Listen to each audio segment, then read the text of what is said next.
En el capítulo 5 del Evangelio según San Mateo, versículo 21 al verso 26.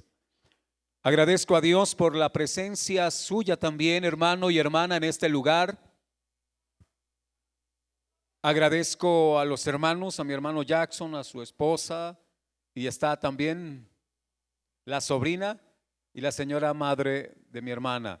A mi hermano Gabriel, que hacía también días que no le veía, hermanito Gabriel, Dios me lo bendiga poderosamente. A todos, una cordial bienvenida a este estudio bíblico. Para poder entender la palabra de Dios, necesitamos la iluminación del Espíritu Santo. Iluminados por el Espíritu de Dios, atentos a la palabra, porque si nos distraemos, pues va a ser difícil poder comprender. Cuando una persona va a ver una película y alguien se mueve, los otros se molestan. Y queremos que todo el auditorio esté concentrado para poder entender. Pues en esta mañana quiero pedirles también, como siempre, el estar concentrados. Usted dirá, pastor, si el tema es de mi interés, estaré atento. Si el tema no es de mi interés, pues de pronto tal vez no pueda prestar la misma atención. Quiero decirle que el tema es Dios. Ahora le preguntaría, ¿es de su interés?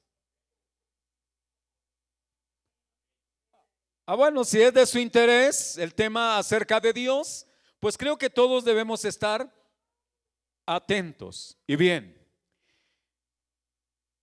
relacionado con lo que vimos hace 8 días, hoy vamos a leer también el capítulo 5, verso 21 al verso 26, si lo pueden hacer conmigo. Estoy leyendo en la versión Reina Valera y dice así: Oísteis que fue dicho a los antiguos, no matarás, y cualquiera que matare será culpable de juicio.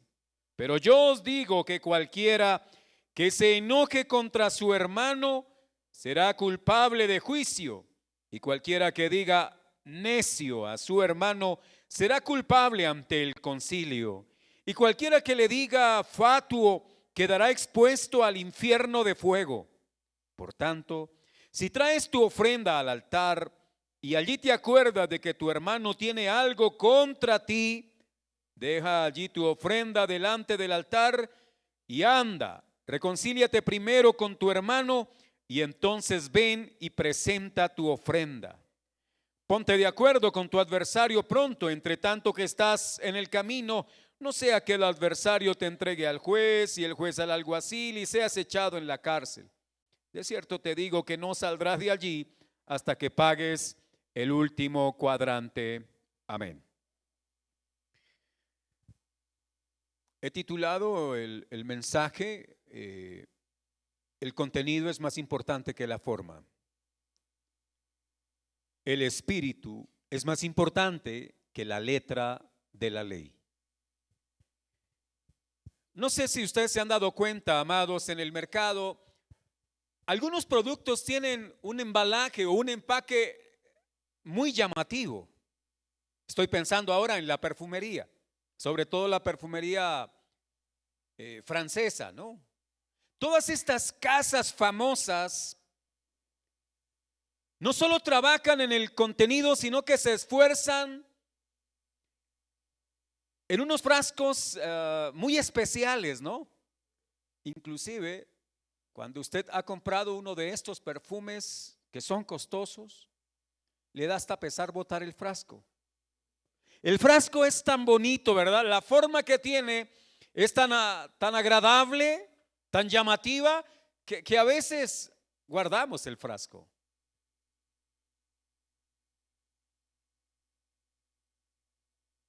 También podríamos pensar quizá en estuches donde vienen relojes, anillos, todo esto es bastante llamativo. Pero finalmente, lo que más importa no es el estuche, no es el embalaje, no es el empaque, sino el contenido. A veces compramos empaques y nos quedamos anonadados con ellos y menospreciamos lo más importante.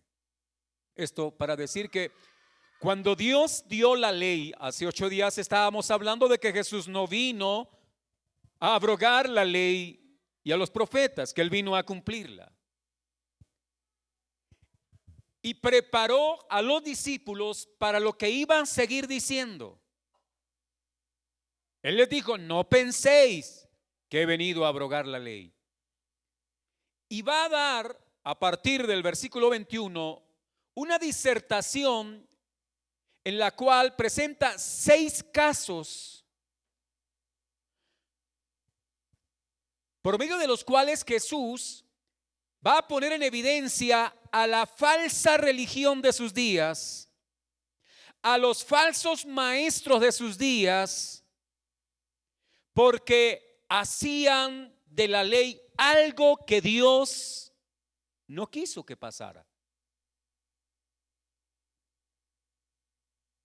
En otras palabras, los maestros de la época, escribas y fariseos, doctores de la ley, tomaron la forma de la ley y menospreciaron el espíritu de la norma, el espíritu de la ley. Y a la verdad, la letra es solo la forma de la ley.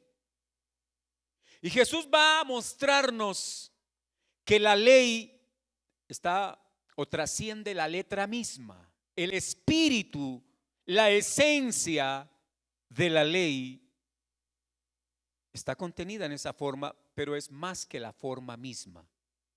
No sé si me enredé y los enredé, pero voy a comenzar entonces en 2 puntos mostrando la manera, o mejor, la ley que guardaban los escribas y fariseos, y el segundo punto, la ley que enseñó Jesús. Pero estamos hablando de la misma ley, solo que los falsos maestros tomaban aspectos de la letra, tomaban el embalaje y le echaban otro contenido.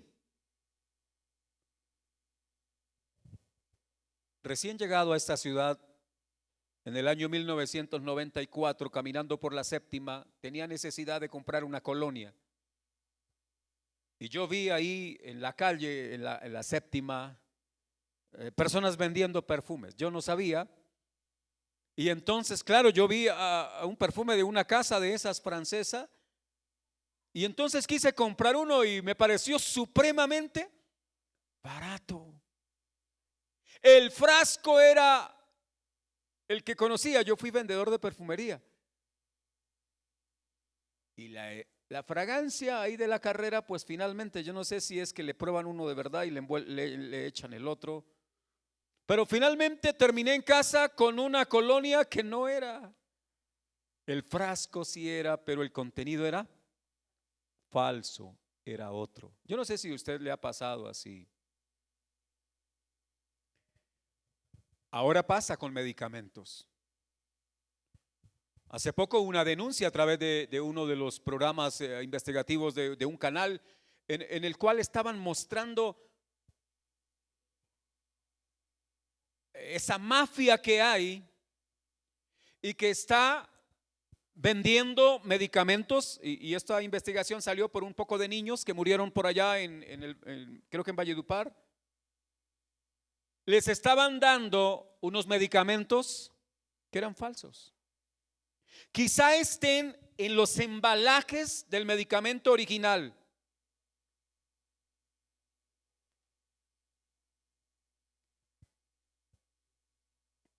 Y la gente puede tomar un medicamento pensando que está tomando algo que le va a servir, y resulta que finalmente la enfermedad avanza y traerá muerte.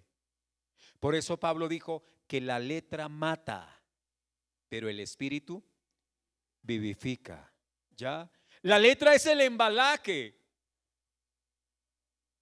El espíritu es el verdadero contenido de la ley. Por eso vamos a entrar a mirar cómo era o cuál era la ley que guardaban los fariseos. Lo primero que puedo observar es una ley desteñida por ellos, por los maestros de la época, por los doctores, los intérpretes de la época. Y quiero llamar la atención a quienes hacemos el trabajo de exponer la palabra de Dios, porque la responsabilidad es muy grande. A través de Santiago, el hermano del Señor, en el capítulo 3, se nos va a decir: no os hagáis maestros muchos de vosotros mismos, sabiendo que tendréis mayor condenación. Porque la responsabilidad es inmensa al momento de interpretar. Porque si torcemos el espíritu de la letra, de la palabra de Dios, de lo dado por Dios, seremos responsables ante Él y seremos hallados falsos mensajeros, y el mensajero fiel acarrea desgracia, dice el libro de Proverbios. El mensajero infiel, perdón. El mensajero fiel produce vida con el mensaje, pero el infiel traerá desgracia.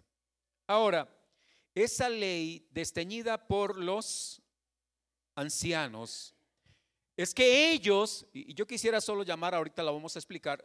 Observen bien cómo comenzó Jesús en el versículo 21. Si quiere usted observe, dice: ¿oísteis? ¿Oísteis que fue dicho? ¿Oísteis que fue dicho? ¿A quiénes? A los antiguos: no matarás. Eso estaba diciendo el Señor, le estaba diciendo a los discípulos.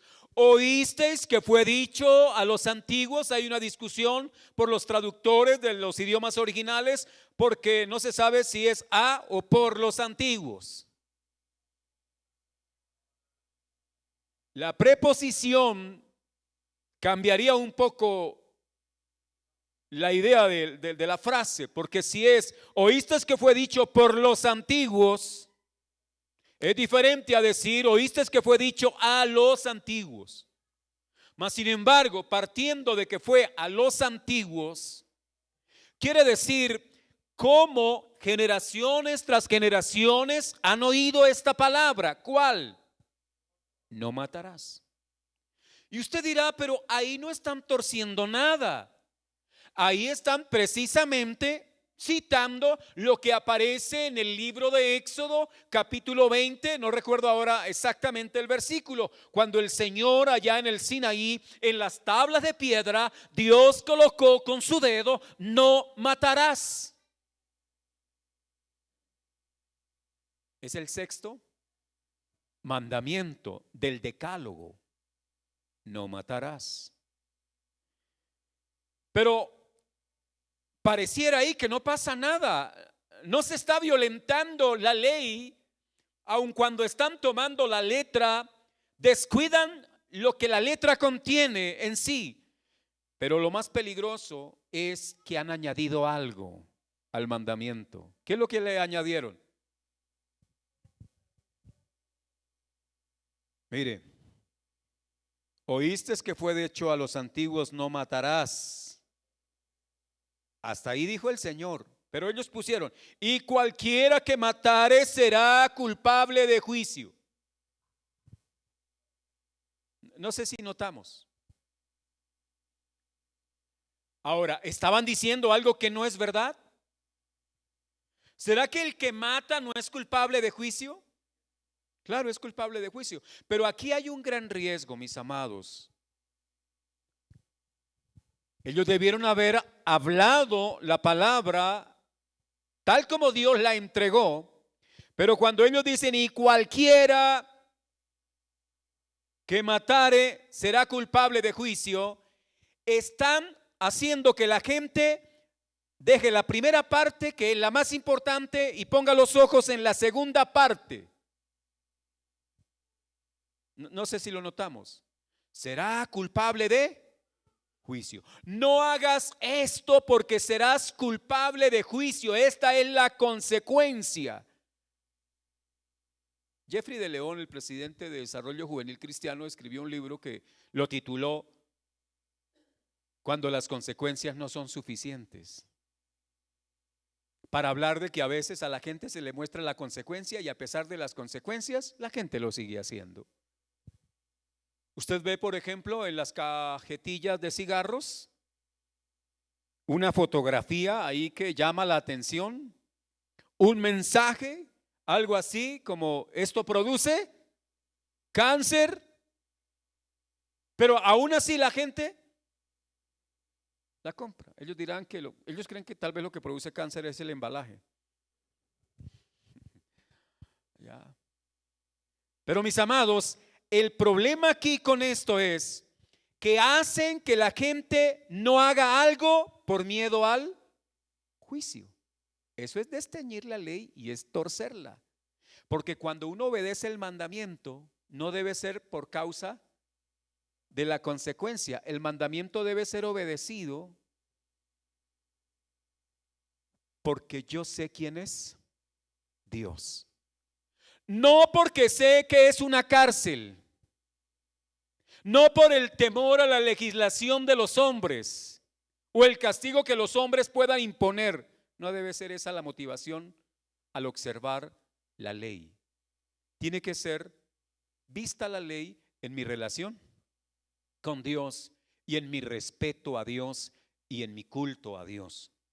Entonces ellos se encargaron de eso. Ahora, valga mirar, cuando dice a los antiguos significa que generaciones tras generaciones, hay toda una tradición, y en el pueblo judío hubo algo que se llamó la tradición de los ancianos. En Marcos capítulo 7, versículo 3, está bien claro. Resulta que un día, caminando Jesús con sus discípulos, de pronto comieron sin las manos, sin lavarse las manos.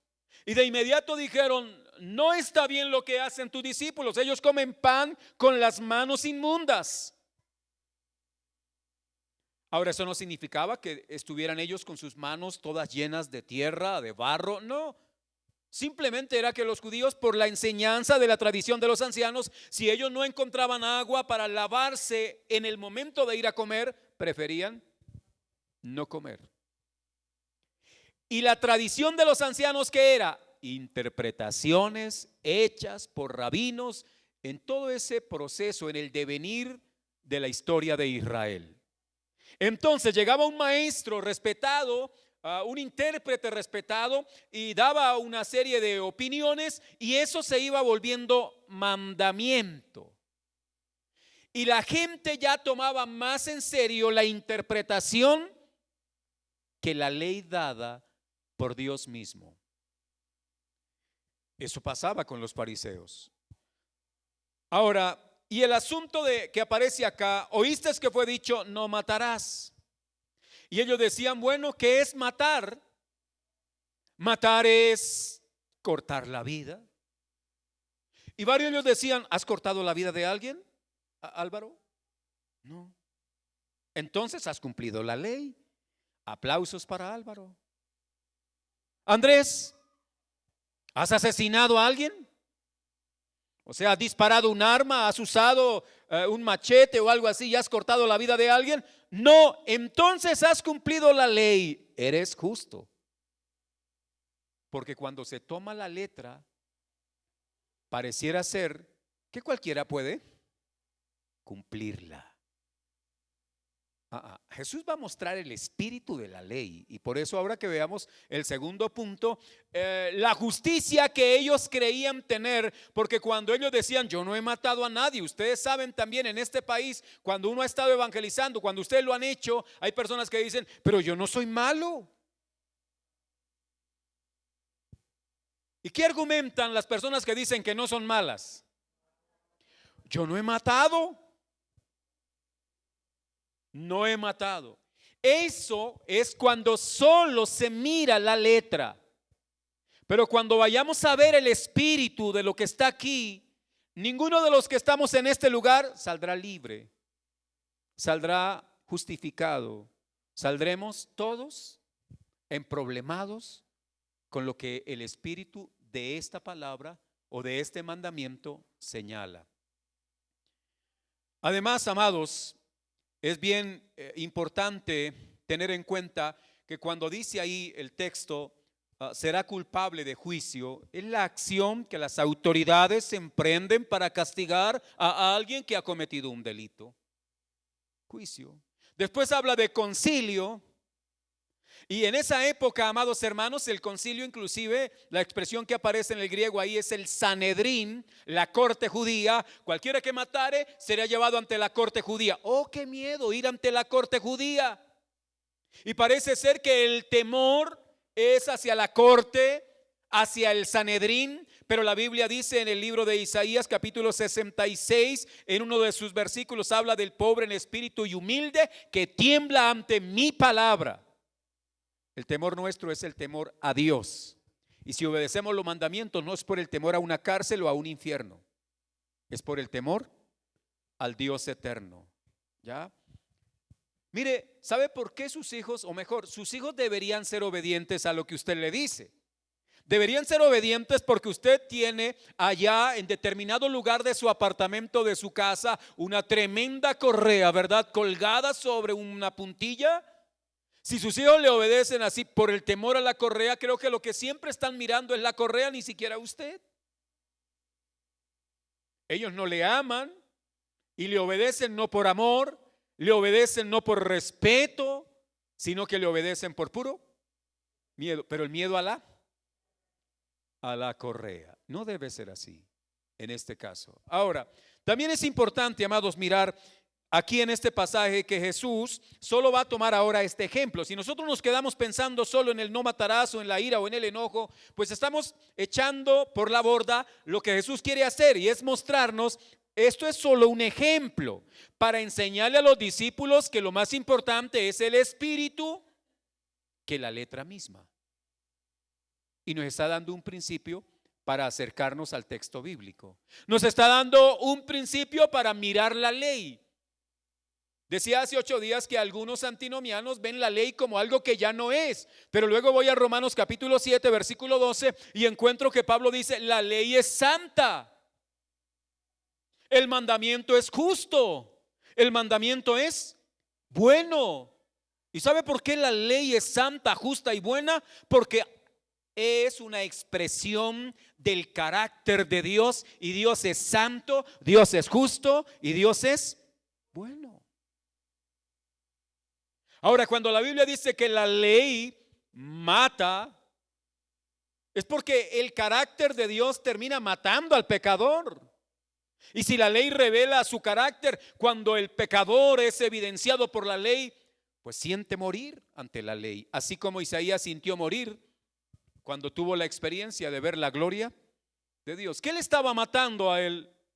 El saber que Dios es un Dios santo, santo, santo. Y esa santidad de Dios aterroriza, y la santidad de Dios, la verdad, si no fuera por Jesús, nos quema a todos, nos elimina a todos. ¿Ya?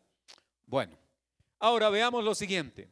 Los fariseos, los escribas, bueno, los escribas eran los más expertos, eran los doctores, y estos, amados hermanos, se habían encargado de hacer una serie de interpretaciones, y el pueblo común, preste atención a esto, las escrituras que ellos analizaban, los rabinos, ¿en qué idioma estaban?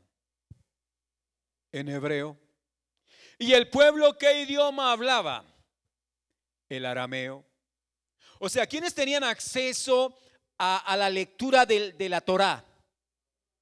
Los rabinos. Ellos eran la élite, eran los iluminados, los únicos que podían tener acceso. Y el pueblo común solo tenía que hacer caso a lo que ellos dijeran. El pueblo no tenía la posibilidad de ir directamente a la Torá para ellos mirar y salir de su engaño. Entonces fue cómodo para el pueblo comenzar a creer en sus maestros. Lo peor que le puede pasar a una comunidad religiosa es cerrar el texto y creerle a su líder. Peligrosísimo, hermano. ¿Por qué razón? Porque usted no sabrá en qué momento el líder se fue, se desvió. Y cuando el líder, el maestro, el guía se desvía y usted no está en contacto con la palabra, no conoce la palabra, usted no sabe en qué momento se desvió. Y finalmente todos terminan en el abismo.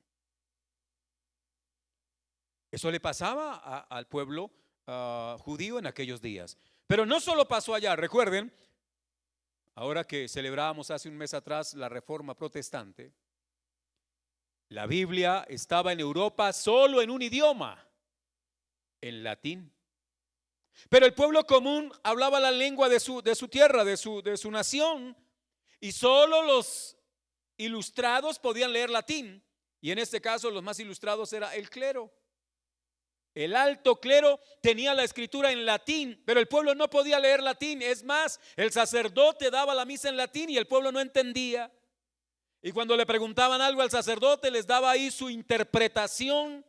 Y eso hizo que el pueblo común fuese arrastrado por las falsas enseñanzas.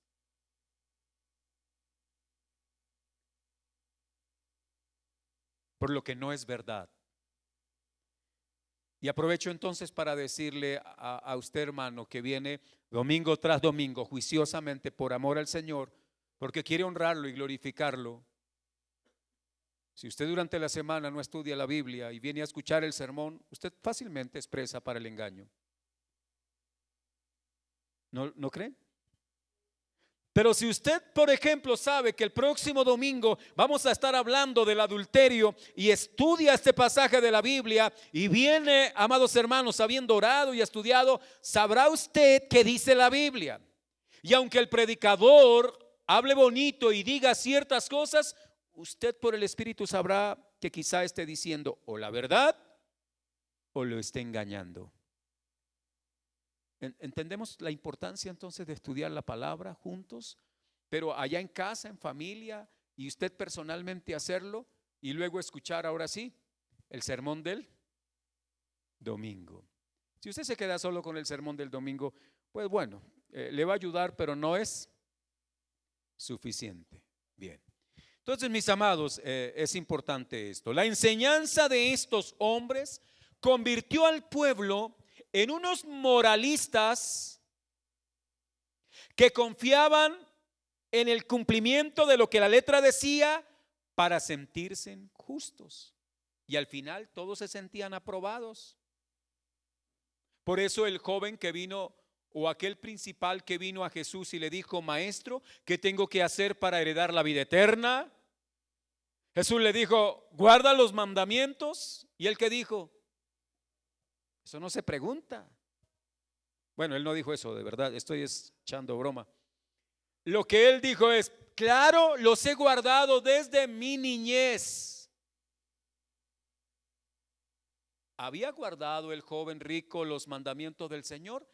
Había observado la letra de los mandamientos. Él no había asesinado a nadie. Él no había atracado a nadie. Él no se había acostado con otra mujer que no fuera su esposa. Y por eso al final él dice: entonces soy justo. Y con esa idea de justicia se acercó ¿a quién? Él se acercó creyendo que era justo.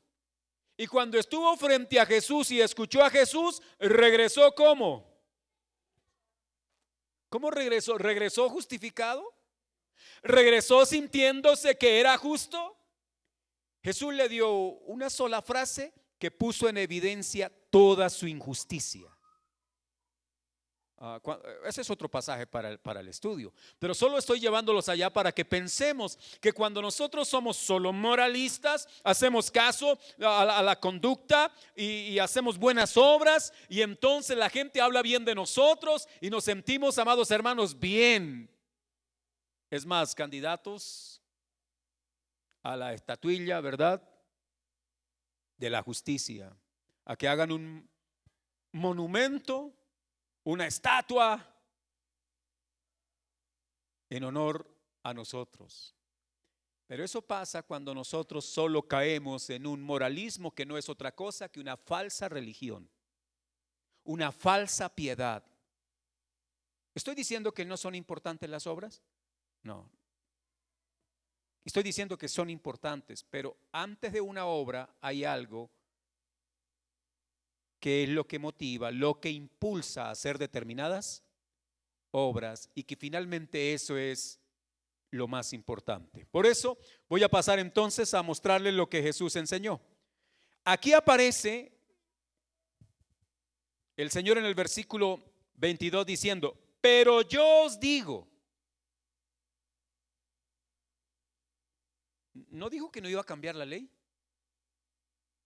No, no la está cambiando. Él dice, pero yo os digo. Aquí quiero llamar la atención en lo siguiente. La expresión que Jesús utiliza aquí es para decir que Él es la autoridad de la ley. Él no es un intérprete de la ley, Él es el dador de la ley. Él es la fuente de la ley. A ver, ¿pero no la dio Dios acaso en el Sinaí? Sí. ¿Y quién estaba en el Sinaí? Pues también estaba allí Jesús, porque Jesús es Dios. O sea que en el Sinaí, quien está dando la ley también es Cristo mismo, que está presente como el dador de la ley. ¿Quién hizo todas las cosas? Pero en Colosenses dice que es Cristo, que por Él, hablando de Cristo, fueron hechas todas, y todas las cosas fueron colocadas bajo leyes. ¿Y quién dio esas leyes? Cristo mismo. Entonces, cuando Él dice, pero yo os digo, a ustedes les han dicho esto, a ustedes sus maestros, sus intérpretes, sus rabinos, les han dicho esto, tomando la letra de la ley, pero anexándole un contenido diferente, falseando, torciendo, tergiversando la verdad. Pero yo os digo, y aquí viene Jesús presentándose, porque valga también decir lo siguiente: algunos hermanos a veces no le citan a uno la Biblia, le citan al intérprete de la Biblia. Mencioné en alguna ocasión, estaba en una iglesia invitado y prediqué, y después de predicar una persona se acercó y me dijo, no estoy de acuerdo con lo que usted dijo. Bueno, a la verdad uno no predica para que los hermanos estén de acuerdo con uno. Uno predica y el esfuerzo del que predica es estar de acuerdo a la palabra. Ya, ponernos, a dar un mensaje para que esté de acuerdo a lo que cada uno piensa. No, eso no es anunciar la palabra de Dios. Entonces, esta persona me dijo así, yo le dije, ¿por qué, hermana? Cuénteme. Me dijo, no, porque es que el hermano Benny Hinn dijo esto en uno de sus libros. Yo le dije, yo no puedo responder por lo que diga Benny Hinn. Me gustaría que me dijera qué parte de la Biblia me sirve a mí para mirar entonces en qué fallé en el sermón. Porque seguramente fallé. Pero si usted me dice, es que la Biblia dice esto, me confronta, pero que diga no. Ahora, si usted va, por ejemplo, a evangelizar a una persona, no, es que el pastor el domingo dijo, no hable así, no diga así. Vaya, estudie el texto y parta de la autoridad de la palabra y no de la autoridad del intérprete. La autoridad de la ley no está basada en quien la interpreta, sino en quien la da. No sé si me estoy haciendo entender. Las normas de un país son observadas como leyes y respetadas dependiendo de quién las dicte, quién las promulgue. En este caso, estaban frente al que había promulgado la ley. Y aquí, ahora el Señor les dice de la siguiente manera: ¿está bien? No matarás. Pero les voy a explicar, voy a parafrasear un poco, ¿no? Para hacer entendible el asunto. O quizá no para hacerlo entendible. Tal vez lo que haga es entorpecer. Pero como Dios está en su vida, Él le va a iluminar. Él le va a ayudar. El Señor lo está diciendo. Bueno, la letra dice no matarás. Yo les voy a explicar por qué pusimos en las tablas de piedra no matarás. Les voy a explicar lo que subyace bajo la letra. Les vamos a mostrar la esencia del mandamiento, y eso es lo que va a hacer Jesús. Y por eso ellos van a quedar ahora en serios problemas cuando Jesús comienza a esbozar el espíritu del no matarás. Ahora, todos nosotros sabemos que matar es un delito según las leyes colombianas, pero que es un pecado según la ley de Dios, ¿verdad? Estamos de acuerdo ahí. Ahora, si usted dispara un arma y mata a una persona, irá a una cárcel. ¿Alguno de los presentes ha ido a la cárcel? O sea, no de visita, ha ido por alguna situación. Mi hermano estuvo en la cárcel visitando. Sí. ¿Quién más de visita? ¿Quién fue de pronto allí huésped? ¿Alguno de los presentes fue huésped por algunos días, tal vez meses? No sé, usted sabe que, bueno, nadie está libre de cometer alguna violación a la ley e ir a la cárcel. No estamos tampoco estigmatizando a alguien que haya ido a la cárcel. Pero yo hablo con frecuencia con una persona que estaba en la picota y ahora le dieron casa por cárcel. Y él dice, la cárcel es lo peor que hay. Es muy difícil. Ahí lo tienen con, ¿cómo se llama? Con brazalete. Bueno, es un brazalete que va en el tobillo.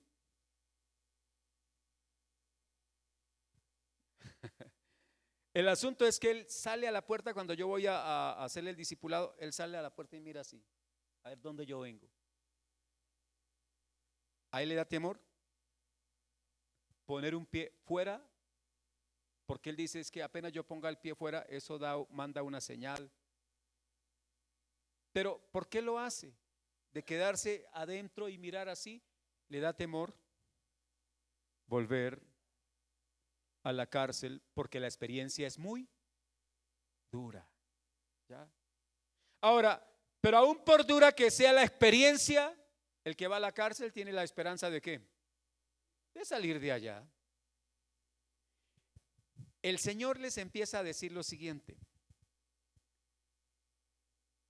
no matarás.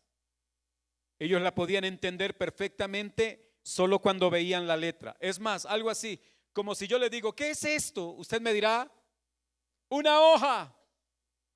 Y al decir una hoja está haciendo una afirmación lingüística, pero que esconde toda la esencia de lo que es una hoja.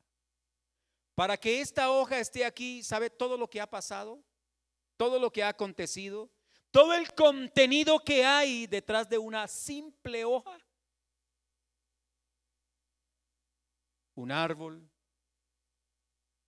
un trabajador tumbando el árbol, llevando el árbol y todo ese proceso industrial que hay que hacer para sacar una hoja. O sea que no es simplemente una hoja, es todo un contenido que hay detrás de esa expresión o de ese término, de esas palabras.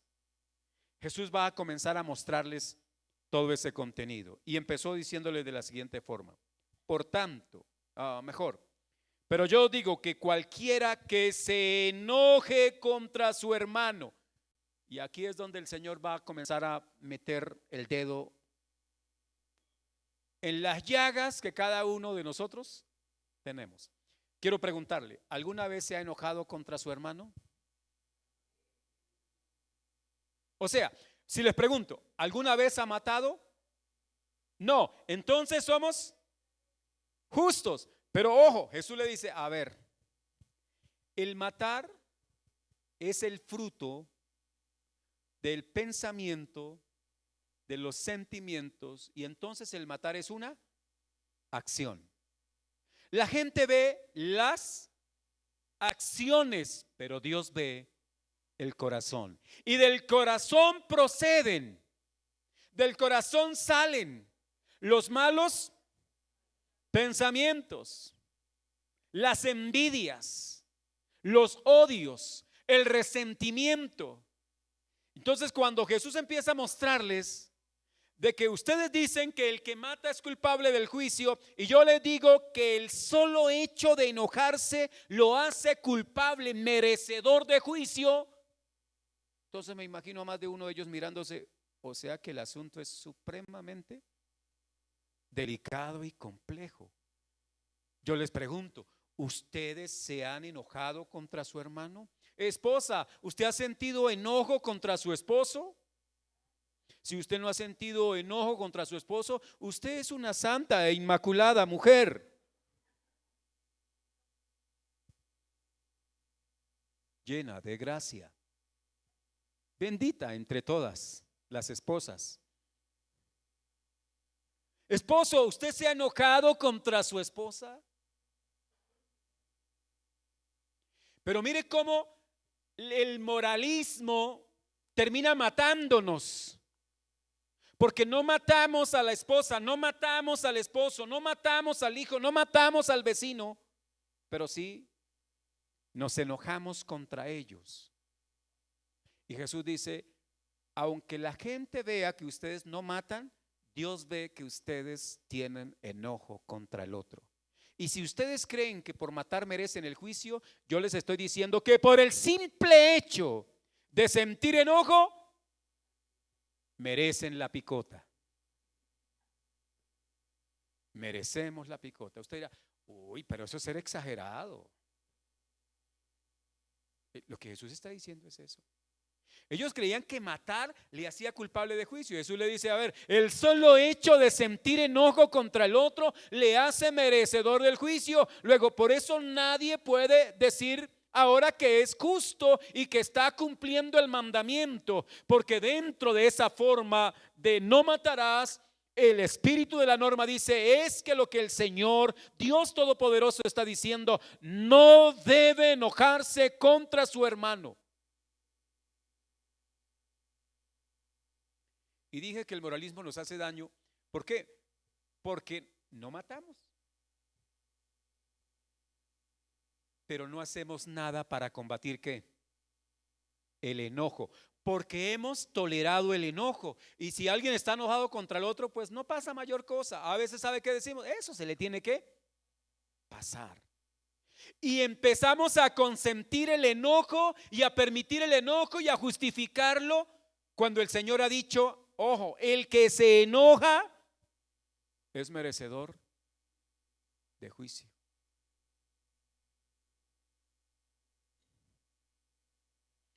Hay tres palabras importantes para de pronto hablar del enojo en el idioma original, o mejor, en el idioma en que se escribió el Nuevo Testamento. Una de ellas trata con el siguiente término y me llama la atención, es timos. No sé si han oído la palabra de timar. ¿Sí? Pues se deriva, timar, timador. Bueno, eso tiene que ver con lo que en el griego significa timos. Y timos tienen la idea de mostrarnos a nosotros, recuerdan que estos idiomas tienen una riqueza importante y a mí me llama la atención porque en este caso, timos trata de enojo.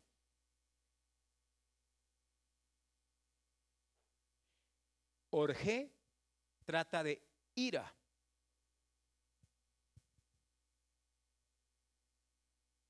Y las dos van asociadas siempre. Algunos ven el título que aparece ahí sobre el versículo 21, dice Jesús y la ira, pero luego Jesús está hablando es del enojo, porque a la verdad se utilizaban estas palabras como timos o como orgé para hablar casi de lo mismo, solo que timos hace más énfasis en el enojo y orgé hace más énfasis en la ira que lo mueve a vengarse. O sea, no solo estoy sintiendo algo, mejor, no solo pienso algo, sino que lo estoy sintiendo. Y cuando yo pienso algo en contra de mi hermano y siento enojo, el enojo es producto de lo que yo estoy pensando acerca de él. No sé si me estoy haciendo entender. ¿Qué es primero? ¿El pensamiento o el sentimiento? El pensamiento. Luego viene el sentimiento. ¿Y después qué procede? Las acciones. Ahora, cuando estamos enojados contra el hermano, ya hemos avanzado en el 66% del camino que recorre el que consuma el acto. No sé si me hago entender. ya es el 66% pecador o pecadora. No sé si me estoy haciendo entender. ¿Por qué razón? Porque aunque no soy de facto asesino, lo soy de pensamiento y lo soy de corazón. Por eso dije que cuando Jesús comienza a revelar el espíritu de la norma, pues ¿quién puede salir justo? El asunto es, por eso finalmente la letra nos puso a todos como reos. La letra nos deja, la ley nos deja a todos convictos, culpables. Nadie es justo, nadie se puede justificar delante de Dios. Quiero decirles que aunque no soy así como enojadizo, de vez en cuando a mí me enojo. Seguramente algunos hermanos aquí me han visto enojado.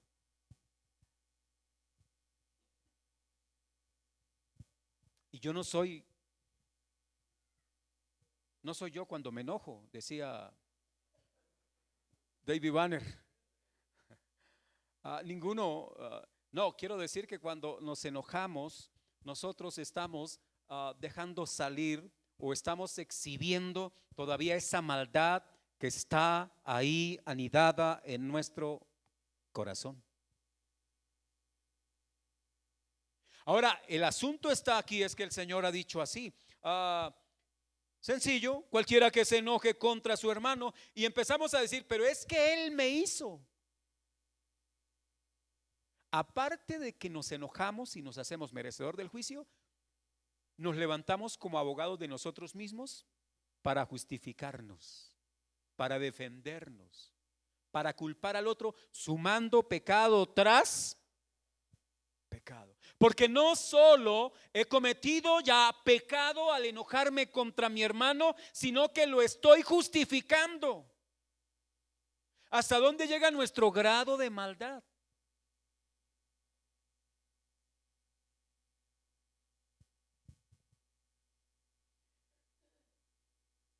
Nunca deberíamos obrar, o mejor, si el otro me hizo algo, yo no debo enojarme. Usted no debe enojarse. Es lo que el Señor quiere. Usted dirá, pero es que el otro me hizo. Sí, pero no te enojes, como decía el Chavo, ¿no? Pero no te enojes. Pero no importa, no te enojes. Pero cuando usted es una persona que se enoja por todo y con todos, solo está exhibiendo su pudredumbre, o yo estoy exhibiendo mi perversión, mi maldad. Ahora, si he nacido de nuevo, Jesús dijo, bienaventurados los pacificadores, los mansos. ¿Por qué entonces? Ahora, esto lo estaba diciendo Jesús porque tiene en mente que los falsos maestros los han engañado. Y entonces ellos se creen justos y ahora ante la verdad que Él plantea, nadie es justo, todos pecadores. El propósito de la ley es eso, señalarnos que somos pecadores. Pero también el propósito de la ley es mostrarnos uno solo puede salvarnos de esa condición. Y ese uno solo es Jesucristo, manifestado en la ley o expresado en la ley por el Cordero que expiaba nuestras culpas. ¿Ya?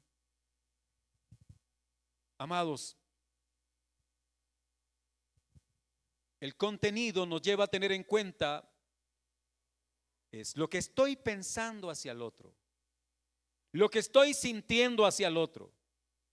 ¿Alguna vez has saludado a alguien y quizá le ha dado la mano y es más, le ha dicho Dios lo bendiga? Pero por dentro, pensando mal de él, diciendo este me robó, este es un ladrón. Me dan unas ganas de denunciarlo allá desde el púlpito, pero porque soy cristiano no lo hago.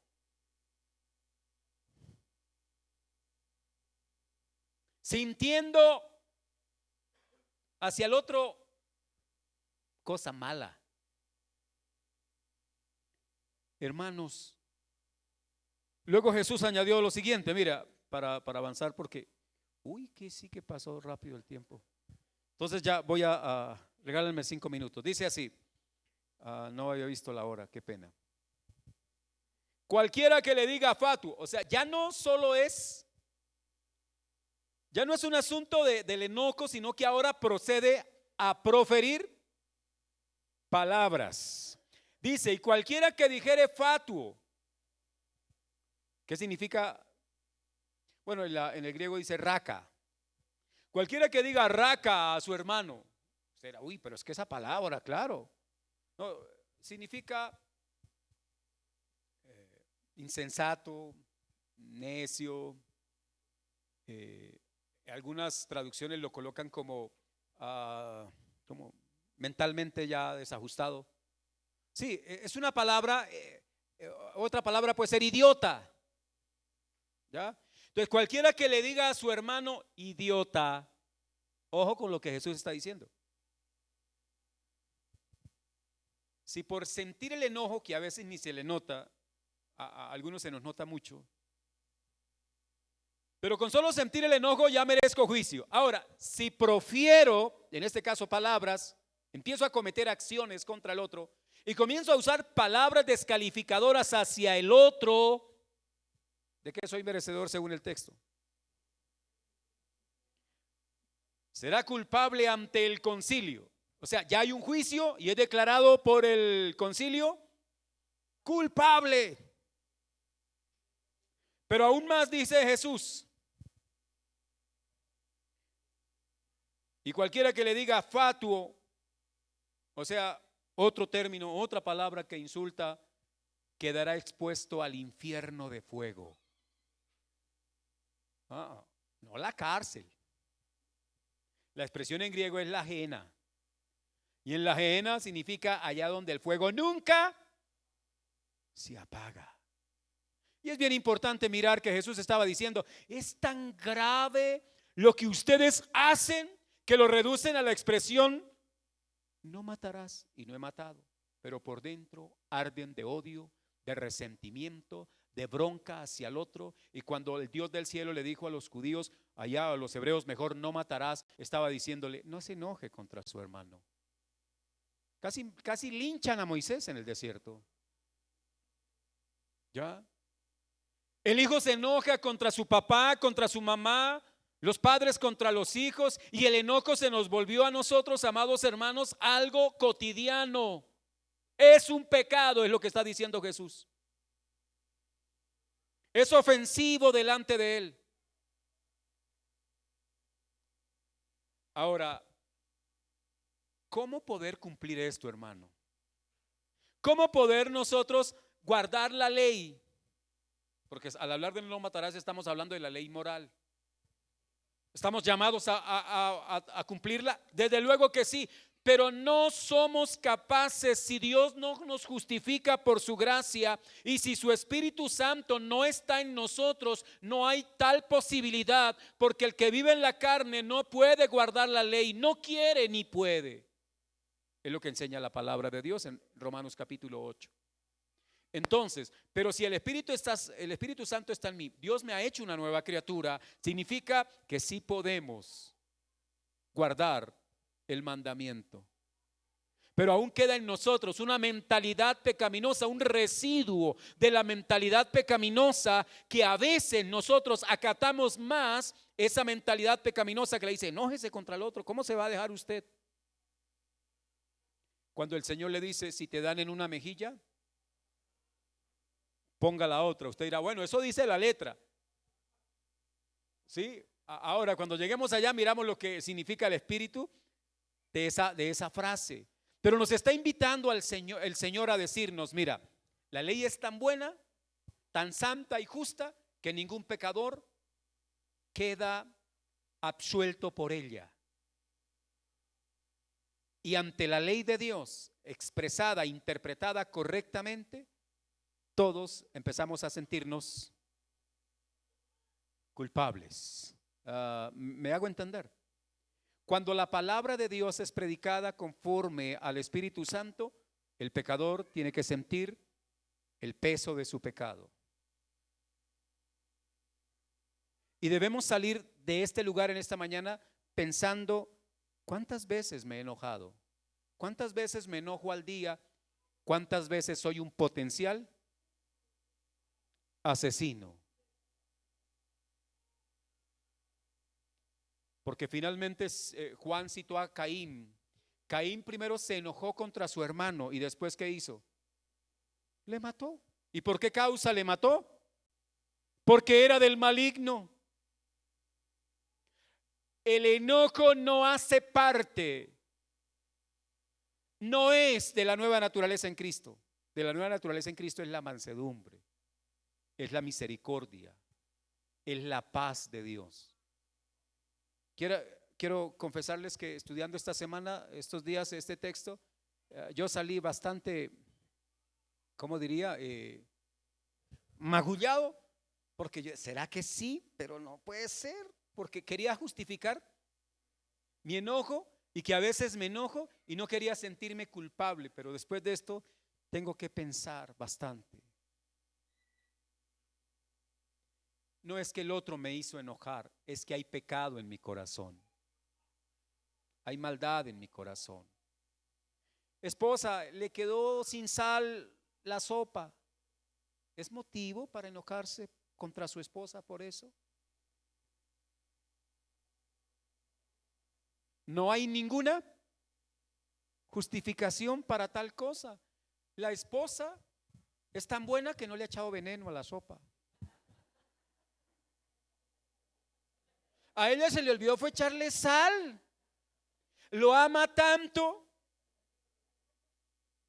pero tuvo un olvido como ser humano.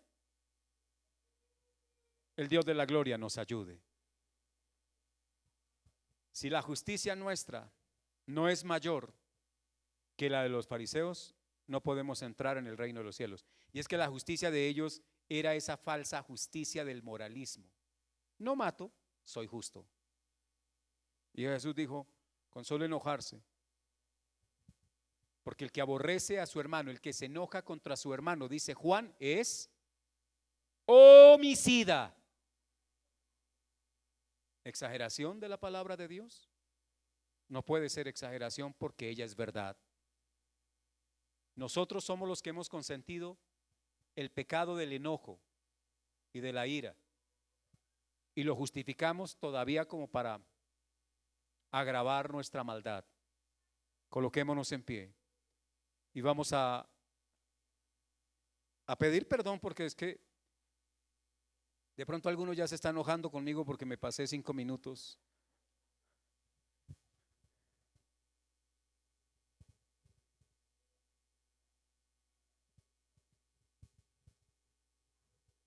Vamos a orar.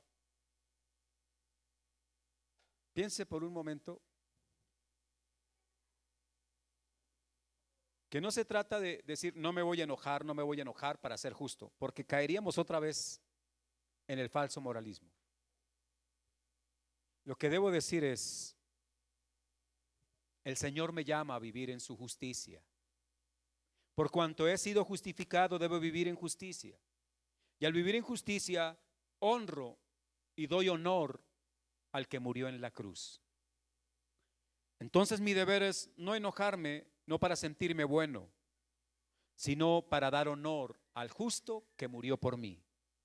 Como decía la canción, ¿verdad? Él, por este vil pecador. Oremos a Dios. Padre eterno, Señor, alabo tu santo y glorioso nombre. Gracias por tus palabras, porque nos expresan tu voluntad para con tus discípulos. Le enseñaste a tus discípulos que observar simplemente la letra lleva a una falsa justicia y a una falsa seguridad. Y de esa manera la letra solo produce muerte. Pero el Espíritu nos lleva a reconocer nuestras faltas, nuestros pecados,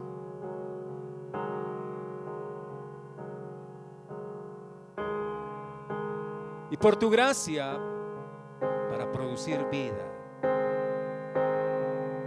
Señor, perdóname las tantas veces que quizá me he sentido bueno porque solo he estado mirando la letra de la ley y no he entrado a oír tus palabras, en las cuales nos muestra la profundidad, también la gravedad de nuestras conductas, como la de enojarnos.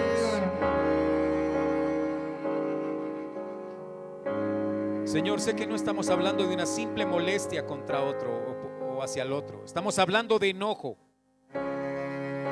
Estamos hablando del combustible que mueve a cometer un acto avergonzante como el homicidio. Pero que el hecho de que no empuñemos un arma y no atentemos de manera física contra el otro no significa que seamos justos. Tu palabra nos muestra el grado de maldad que hay en nosotros aún. Y con esto, para que sencillamente podamos rendirnos a tus pies, porque el único que nos puede ayudar eres tú, Señor. Sé que por tu Espíritu Santo, las virtudes tuyas, el carácter de mi Señor es formado en nosotros. Empezamos a ser esculpidos conforme a tu imagen, Señor.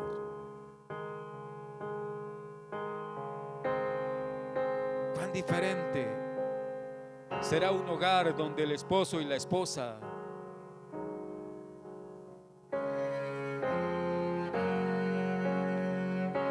ponen fuera de su relación el enojo. Eso que resiento, eso que me lleva a sentir deseos de poner carga en el otro y aplastarle. Señor, tú eres misericordioso y por misericordia hemos sido, Señor, librados a través de la obra de nuestro Salvador Jesús. Pido perdón por mi enojo. Pido perdón porque a veces no solo he sentido enojo, sino que he insultado al otro, a mi hermano, quizá a mi esposa, a mis hijos. Y pido perdón, Señor. Reconozco mi grado de maldad, pero también puedo acudir a ti para agradecer que ese pecado no puede enseñorearse de nosotros, porque ya no vivimos conforme a la carne, sino que vivimos conforme al Espíritu. Y estamos capacitados para vivir tus palabras. Estamos capacitados para obedecer tus palabras. No en la superficialidad de la letra, sino en la intensidad del Espíritu, Señor. Dios mío, misericordia de nosotros y gracias porque inmensa ha sido tu misericordia sobre cada uno de los que estamos en este lugar, Señor. Señor Dios, alabo tu nombre y te glorifico, Padre. Gracias, Dios.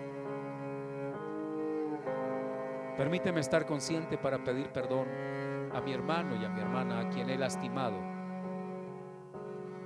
Ayúdame, Dios, porque tu palabra dice que antes de presentar la ofrenda en el altar,